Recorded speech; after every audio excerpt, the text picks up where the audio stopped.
Thank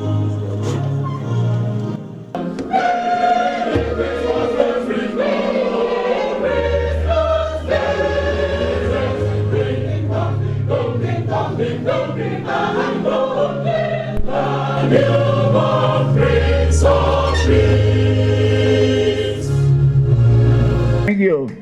Well, something I wanted to mention. I said this Nigeria belongs to all of us. Whether you're a Christian, you're a Muslim, we all own it. The moment you find yourself behaving as a second-class citizen, you are no longer a human being. This is what we fought for South Africa. And no one, whether you're Mr. President, you are head of state, has a right to treat anybody as a superior being than other Nigerians. Whether it's your daughter, whether it's your son, this country belongs to all of us and we are equal citizens. 3 days ago, I remember, I appeared on the television and one of the issues I raised was that our presidents, they do not know how to manage crowds, how to manage people. And I gave quite a number. And I asked Mr. President, Nigeria belongs to all of us. When you were campaigning to be Mr. President, you said, we are all citizens. We are all your subjects. We will do this, you will do this. But today, what is happening? For 8 years, our last president, Buhari, decided to be employing his own people, whether educated, whether they have the merit or not. But today, the situation has not changed. This country does not belong to a group of persons. And when Lord Rugard was amalgamating the two protectorates, he did not, I repeat, he did not say, Northerners, you are superior, or Southerners, you are superior. You are all equal. So I was therefore very, very happy. That was a coincidence. Immediately, that day, Saturday, I made that speech that Mr. President should come out and talk to his people. The country does not belong to Mr. President Tinubu alone. It belongs to all of us. We have every right to be angry. We have every right to cry. We have every right to criticize anybody. Your duty is to carry your people along. So, a day after, the following day, he came out and said, and I talked to Nigerians. So what a coincidence, because the editor phoned me that Mr. President is talking. So what am I saying? We are all one.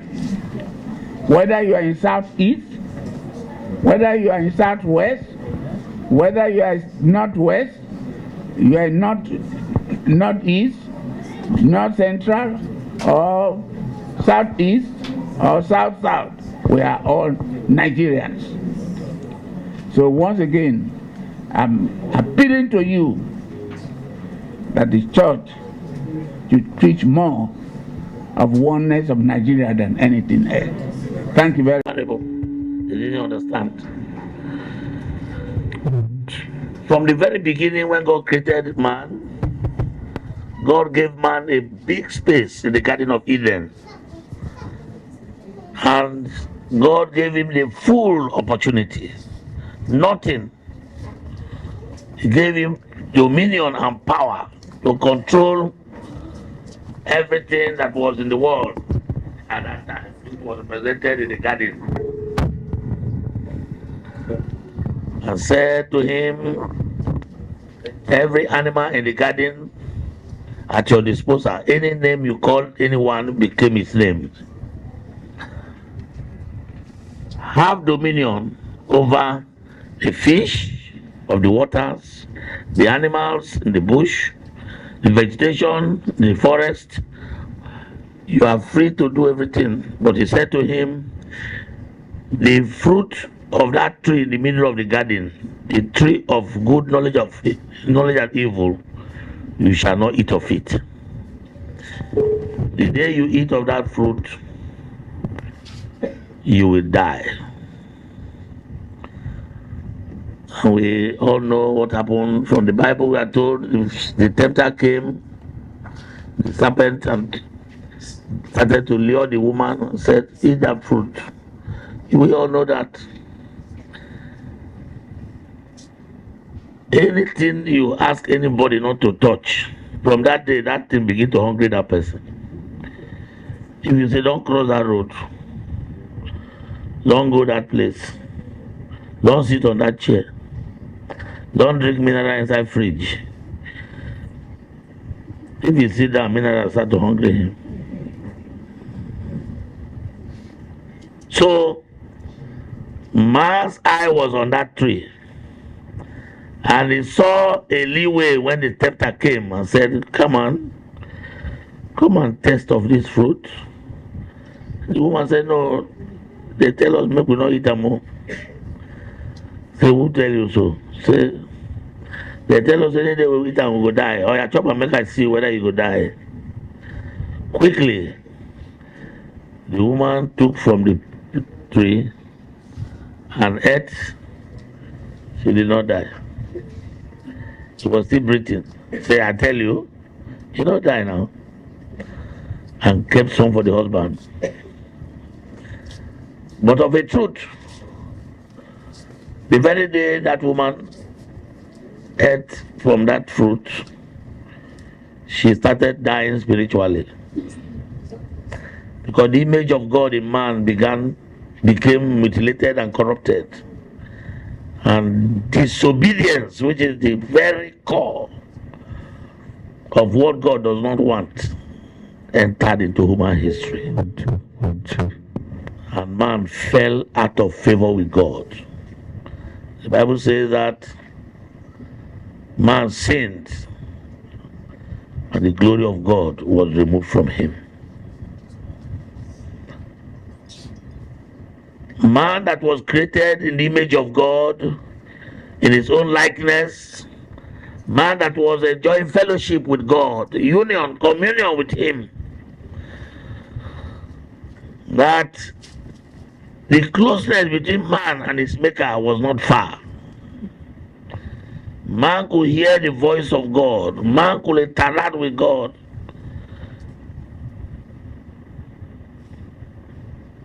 And when God came one day to where and called the name Adam, Adam began to run. And the man where they like God before, he can't run from God again. Something has entered the line. And he said, Adam, where are you? He said, I'm hiding. Hiding for what? He said, I'm naked. Who told you you are naked? And the story began to become very long. Man fell from grace to curse. God became angry and sent man away out of the garden. Place a curse. That's why in the hymn we just read that here, when Jesus came into the world, every curse that was upon the land, he came to take away. Everything that was a barrier to man, that brought man low, that reduced man to nothing, that gave man the dent. Because of disobedience, God came to amend. He came to repair in the coming of Jesus Christ. All that man tried, all effort, including the leaves he used to cover himself, which some people are still doing today. They are still using ordinary leaf to cover themselves. Those ones are what we call just false religion. Those ones are like pretenses which man do today. They create human woman strategies. But in the incarnation, which is the birth of Jesus Christ, God brought a final remedy to man's search to return back to fellowship with God. And here we read in this passage that the nature of God came into human history. God himself came. Man's long search through commandments, through prophets, through killing of animals, the blood of bulls, the blood of calves, so that he can help himself contain his sin, reduce his effect, and do all kinds of things. All those were temporary measures. In the coming of Jesus Christ, God himself, the Almighty Father, the creator of heaven and earth, brought permanent solution to man's crave and search, how he will return back to God. Praise the Lord.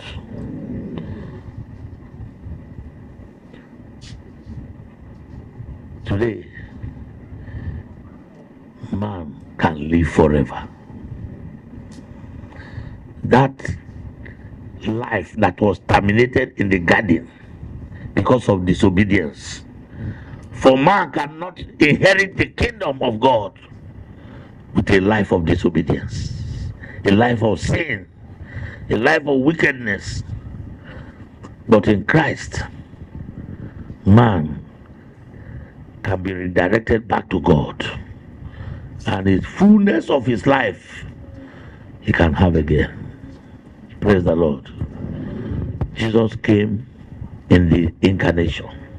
That's why today, when the angel announced joy to the world, a Savior is born, which we sang, and all the things that happened in that first coming of Jesus Christ, it brought joy, it brought happiness, it brought relief that a Savior is born.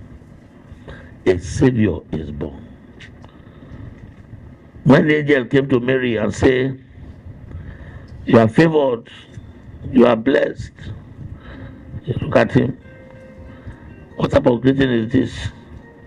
And he said to her, "You are going to conceive, and you will have a child whose name will be called Jesus Christ.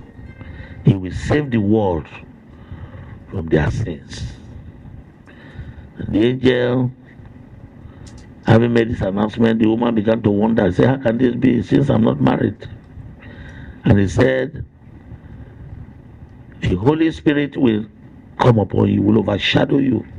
The glory of the Most High will cover you. And you are going to conceive.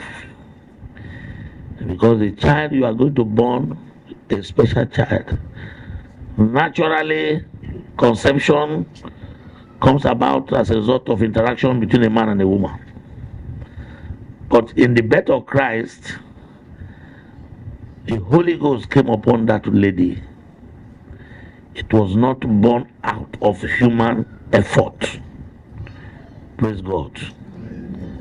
Jesus, who is born the Christ, the anointed one of God, the angel said, he will save the world from their sins. That mission is still going on today.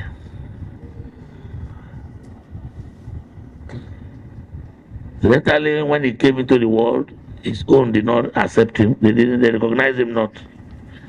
But God said, the Bible says that as many that received him, he gave the right to become children of God.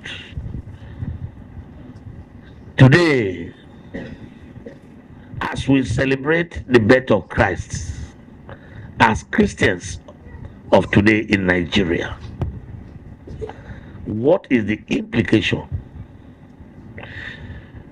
What should concern us today is the implication of the birth of Christ as Nigerians, as followers of Christ. He who was born many years ago to brought joy, brought happiness, brought victory, upliftment, and all that to the world. And we all seated here in our baptism have become members of Christ. We are followers of Christ, and we are carriers of the image of God in our hearts. What are you doing with that image? The presence of God in your life is the presence of light in your life. Jesus himself said, I am the light of the world. Anyone who follows me will not walk in darkness, but will have the light of life. So you and myself, followers of Christ in Nigeria of today, we are the light of the world. If we are followers of Christ, and Christ himself is the light. And at another place in Matthew chapter 5, in verse 14, he said to us, to the church, to the followers, to you and me, you yourself, you are the light of the world. A city set on a hill cannot be hidden. And it goes on to say, so let your light shine in the darkness of Nigeria, in the darkness of our communities, so that men will see your good works and glorify your Father in heaven. We cannot just be Christian with our lips. We cannot be Christian with just our bodies, with our presence. You are to occupy wherever you are and let your light shine in that place. Let our light shine. Let our communities see the light of God. Let our families see the light of God. Those who are in government, let your establishment see the light of God, so that they will see our good works and glorify our Father who is in heaven. Praise the Lord. Unless this is done, because the gospel imperative is that let your light shine. Let it, unless we translate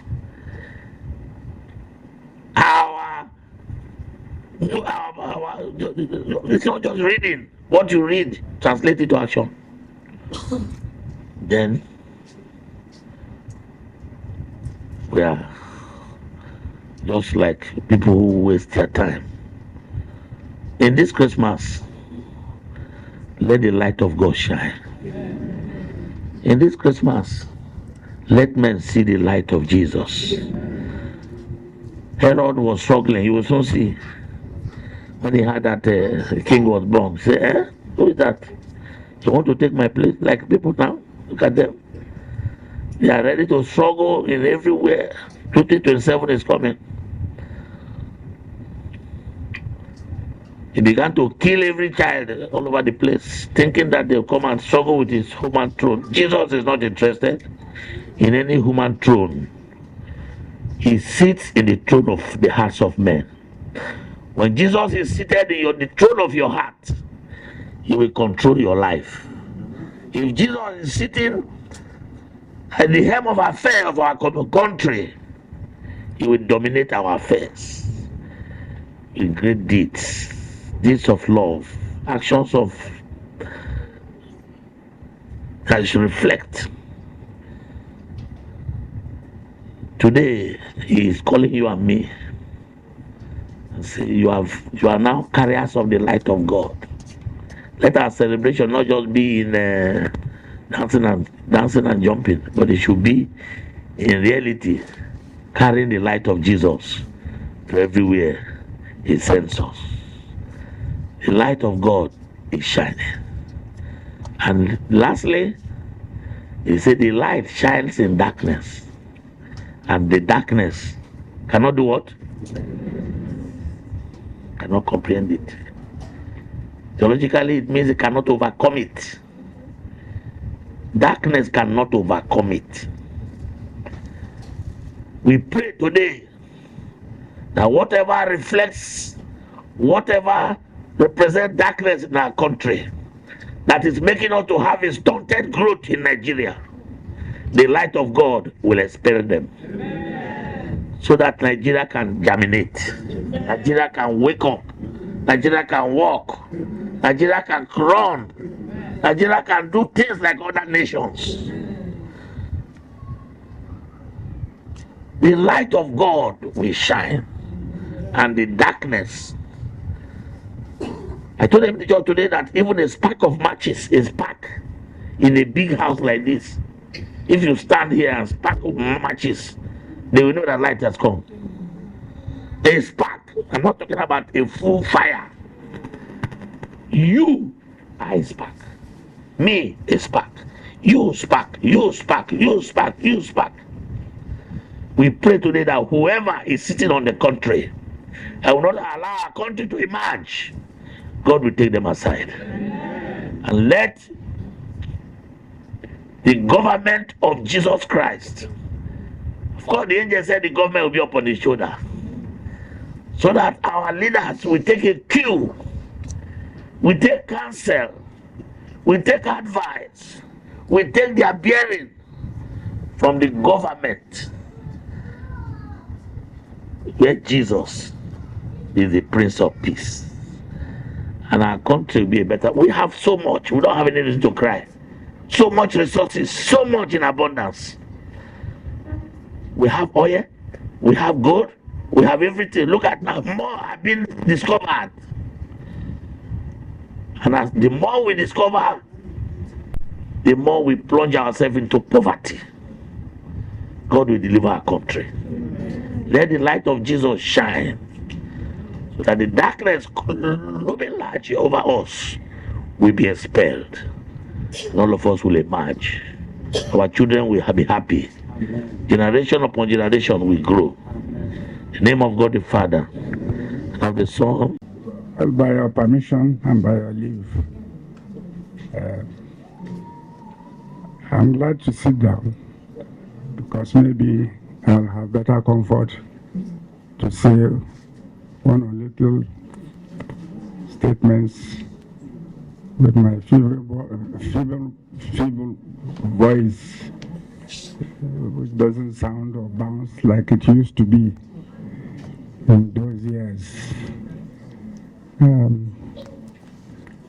Let me say I acknowledge the protocol that exists in this forum, but I thought I should have the courage to say, on behalf of my colleagues who have paid the supreme price of life in circumstances we all know, and circumstances I got to know some of the media and to know the Midwest, and to introduce truths within the invasion of the so-called neutral Midwest. Well, years have gone by, and let me say that I'm very grateful that God has invited me to this occasion, and I've always looked forward to his invitation to join him, because we have been partners in the building of this country, Nigeria. In connection with our celebration of Christmas, I was refreshing yesterday to mention the discussion that was going on between the imams, sheikh, and the bishops. They reminded us that you cannot be a Muslim if you don't believe in Jesus Christ and the celebration of Christmas, because In our Holy Quran, a chapter is attributed or recited for Mary, and the chapter on Jesus Christ. And to acknowledge that you are a Muslim, you have to know that he is regarded as a seal because there were others before him. Most prominent of all the prophets is Jesus Christ. So we're Muslims because we also believe in Jesus Christ. And we're celebrating one of our own prophets. Let me just conclude. Our practice, we start and we finish with Fatiha. So let me just read it as our own token contribution to this excellent carol that I've had the pleasure and honor to be invited to attend. And I think my brothers and sisters, particularly those from Borno, Maiduguri, my birthplace, and Borno, of course, we know because he was one of our shining light of Arewa.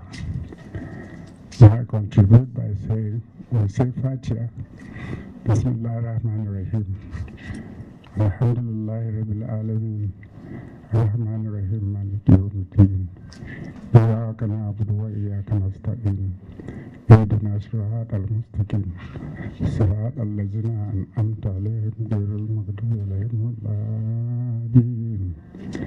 Allahu la ilaha illa huwa la ta'khudhuhu sinatun wa la nawm, lahu ma fis samawati wa ma fil ardi, man dhal ladzi yashfa'u 'indahu illa bi'idhnihi, ما شاء وسع كرسيه السماوات والأرض ولا يؤوده حفظهما وهو العلي العظيم. سبحان ربك رب العزة عما يصفون وسلام المرسلين والحمد لله رب العالمين. By the light that has been made, which has parted our ways, our paths, which will continue to light us as a people, as a race, and as citizens of this way to become the greatest country in Black Africa. We thank the government, I thank